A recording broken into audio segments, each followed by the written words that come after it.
Hi guys! Magbukas tayong grasya. Pero bukas na to guys. Mga pasalubong ni Ate Mary from Pinas. Ayan.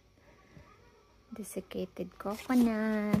Dalawa yan guys. Ayan. Nagkita kasi kami ni Ate Mary kahapon.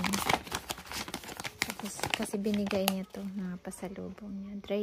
Dried mango chocolate. Oh, may ganito pala, chocolate.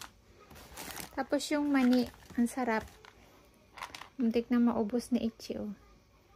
Kaming dalawa pala. Pero grabe, ang dami niyang nakain. Ang sarap guys nito. Hot chili peanuts. Thank you, Ate Mary. Ang sasarap. Ito hindi pa nabawasan. Kagabi pa to guys. Hindi ko lang na-videohan. Kahapon. Ay, na-videohan ko pala kasi hindi naka-record. Ba't kaya ganun? Wala siyang boses lang. Ayan. Tapos, pangsigang. Meron akong pangsigang. Dalawa. Tinawag ko na to kay ate. Sabi ko pumunta. So, tig-isa kami. Sinigang mix. And then ito guys. At naubos na nga. Dried young coconut chunks.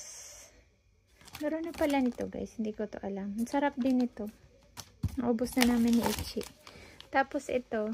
Naglalakad kami kahapon. Binigyan si Ate Mary ng isa. Papunta dun sa pupunta namin. Tapos pagbalik, binigyan siya ulit. Nilagay niya dito sa bag.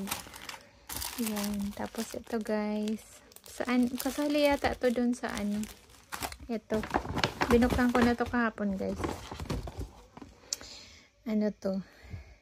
Dun sa pabingo nila sa church. Nung New Year. Bumili ako ng ticket kasi hindi naman ako nakapunta. Parang may sakit ako nun kaya hindi ako nakapunta. Yan lang guys for today's blessing. Thank you Ate Mary. Thank you Lord for the grasya always. Thank you for watching guys. Yun lang for today's video. Salamat po sa support.